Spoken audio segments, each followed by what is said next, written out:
سلطان صلاح الدین ایوبی، امام شرف الدین جیسے عابد و زاہد بزرگ نے اس کے خواب میں آ کر واضح اشارہ دے دیا تھا کہ جنگ کے بغیر سلطنت نوریہ کی بنیادوں کو بچانا تقریباً ناممکن ہے۔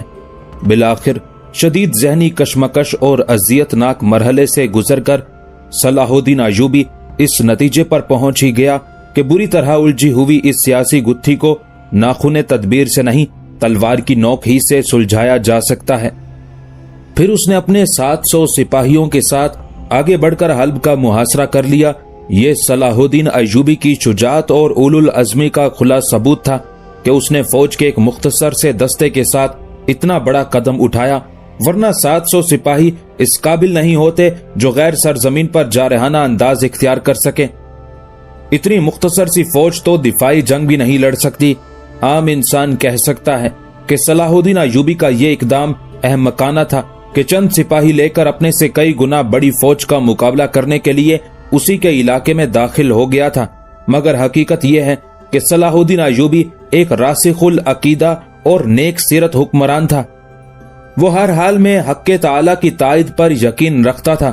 دوسرا یہ کہ صلاح الدین نے بہت پہلے اس صورتحال کا اندازہ کر لیا تھا اور اسی لیے اپنے ایک نائب کو قبل از وقت مصر روانہ کر دیا تھا تاکہ 10,000 منتخب شاہ سوار حلب پہنچ سکیں۔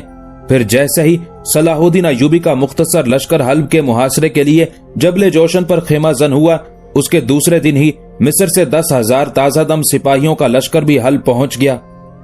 اس غیبی تائید پر صلاح الدین ایوبی نے اپنے خالق کا شکر ادا کیا اور اس کے ساتھ ہی اپنی مخصوص دعا کی، اے قادر مطلق، تو اپنی بے مثال اور لازوال قدرت سے اس جنگ کو ٹال دے، ہمارے دلوں کو ایک دوسرے کے لیے نرم کر دے اور اہل ایمان کے خون کو اتنا ارزاں نہ کر کہ دشمنان اسلام ہمارا تماشا دیکھیں۔ ادھر صلاح الدین ایوبی اپنے رب کے حضور میں سر نیاز جھکائے گریہ و زاری کر رہا تھا اور دوسری طرف سلطان ملک صالح اپنے امراء سے کہہ رہا تھا، دشمن ہمارے دروازے تک آ پہنچا ہے، تم قلعے سے نکل کر اس کا مقابلہ کیوں نہیں کرتے؟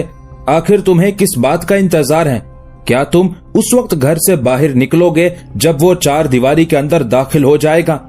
سلطنت نوریہ کی بقا کے لیے اپنی جانیں دینے کی قسمیں کھانے والے فطرتاً انتہائی بزدل تھے۔ ان میں سے کوئی بھی صلاح الدین ایوبی کی گزشتہ مارکہ آرائیوں اور فتوحات کو نہیں بھولا تھا۔ جب اس جانباز مجاہد نے فوج کی قلیل تعداد کے ساتھ صلیبیوں کے بڑے بڑے لشکروں کو شکست فاش سے دوچار کیا تھا، اسی لیے گمشتگین اور قطب الدین جیسے ناکارہ امیر کھلے میدان میں صلاح الدین ایوبی کا مقابلہ نہیں کر سکتے تھے۔ سلطان ذیشان، ہم کیوں اپنے سپاہیوں کو موت کے منہ میں جھونکیں؟ صلاح الدین کو جبل جوشن پر پڑا رہنے دیں، وہ کب تک حلب کا محاصرہ کیے رہے گا؟ آخر ایک دن موسم کی سختیوں سے تنگ آ کر خود ہی چلا جائے گا۔ گمشتگین نے بڑی عیاری سے جواب دیا، ہم ہر طرح محفوظ ہیں اور ہمارے پاس کئی سال کا سامان رسد موجود ہے، ہم صلاح الدین کو شکست خوردہ حالت میں دیکھنا چاہتے ہیں۔ سلطان ملک صالح نے انتہائی نفرت آمیز اور غضبناک لہجے میں کہا، وہ کیسا عجیب لمحہ ہوگا جب ہم اسے زنجیروں میں جکڑا ہوا دیکھیں گے۔ سلطان ذیشان، دانش مندوں کا کہنا ہے کہ اگر دشمن خود ہی مر جائے تو ہمیں اپنے تیر اور تلواریں ضائع نہیں کرنے چاہیے۔ گمشتگی نے جبرن مسکرانے کی کوشش کی، ورنہ اس خوف سے اس کا چہرہ دھواں ہو رہا تھا کہ کہیں سلطان اسے صلاح الدین سے مقابلے کے لیے میدان جنگ کی طرف نہ روانہ کر دے۔ سلطان ملک صالح اب اتنا کم فہم بھی نہیں تھا کہ کسی دلیل کے بغیر گمشتگین کی باتوں سے بہل جاتا۔ یہ کیسے ممکن ہے کہ ہمارے تیر بھی ضائع نہ ہو اور صلاح الدین بھی ہلاک ہو جائے؟ سلطان ملک صالح کے چہرے سے بدستور غصہ جھلک رہا تھا۔ تیر تو ضائع ہوں گے مگر کسی اور کے، یہ کہہ کر گمشتگین جھکا اور کچھ دیر تک سلطان ملک صالح سے سرگوشی میں باتیں کرتا رہا۔ قریب بیٹھے ہوئے امراء بھی حیرت زدہ تھے کہ آخر گمشتگین اتنی رازداری کے ساتھ گفتگو کیوں کر رہا ہے۔ چند لمحوں کے لیے سلطان ملک صالح کے ہونٹوں پر گہرا تبسم ابھرا، مگر فوراً ہی وہ بہت زیادہ سنجیدہ نظر آنے لگا۔ کچھ بھی ہو، ہمیں صلاح الدین کا سر چاہیے، یہ کہہ کر سلطان ملک صالح خفیہ اجلاس سے اٹھ کر اپنے خصوصی کمرے میں چلا گیا، جہاں ایک نوخیز اور حسین لڑکی شراب کی سراہی لیے اس کی منتظر تھی۔ سلطان ملک صالح کے اعصاب پر صلاح الدین ایوبی کا جو خوف طاری تھا وہ اسے شراب کے ساگر میں ڈبونے لگا۔ گمشتگین اس حقیقت سے باخبر تھا کہ اگر صلاح الدین ایوبی حلب پر حملہ کر دیتا ہے تو سلطان ملک صالح کی فوج